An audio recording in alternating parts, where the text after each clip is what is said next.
Naibalik na po sa Camp Bagong Diwa ngayong gabi si Attorney Gigi Reyes, dating Chief of Staff ni Senador Enrile, na akusado rin po sa mga kaso kaugnay sa pork barrel scam. At live mula sa Taguig, saksi si Mariz Umali. Mariz?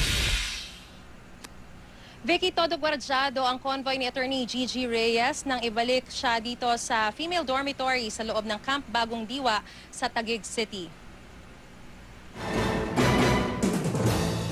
10:17 ngayong gabi na ipasok dito sa Camp Bagong Diwa si Attorney Gigi Reyes. Ibinalik siya sa kanyang piitan dito 3 araw matapos ma-confine at ma-admit sa ICU ng Philippine Heart Center. Bago niyan, dinala muna siya sa Taguig Pateros District Hospital. Ayon kay BJMP spokesman Aris Villa-Esther, nirelease na si Reyes sa ospital dahil tapos na lahat ng laboratory at medical test na kailangan niyang pagdaanan, kabilang dito ang CT scan, EEG, 2D echo at MRI. Pero tayong doktor lang daw ang magbibigay ng update tungkol sa kaniyang medical condition. Bago nito, pinagpapaliwanag ng Sandigan Bayan ng mga doktor ni Reyes kung bakit siya kinailangang ilipat sa Heart Center nang walang basbas ng korte matapos magreklamo ng paninikip ng dibdib at hirap sa paghinga. Bukas pa nakatakdang dinggin ng korte ang mosyon ng kampo ni Reyes para pahintulutang ma-confine sa isang tertiary hospital.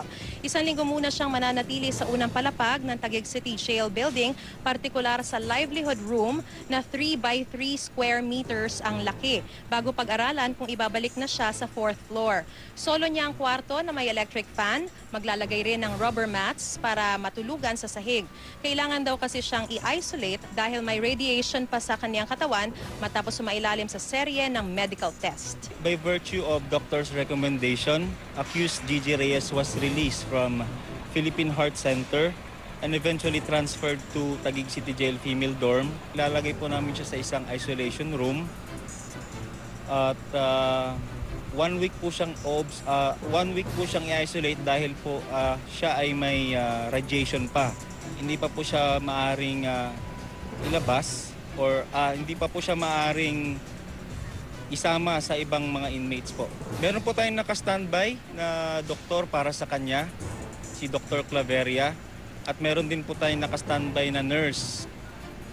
Vicky, kanina naman ay hiniling na ng kampo ni Attorney Gigi Reyes sa Korte Suprema na maglabas na ng temporary restraining order laban dito sa patuloy na pagdinig ng kanyang mga kaso sa Sandigan Bayan, at hiniling din nila na bawiin na ang arrest warrant laban sa kanya. Live mula rito sa Camp Bagong Diwa sa Taguig City, ako si Mariz Umali, ang inyong saksi.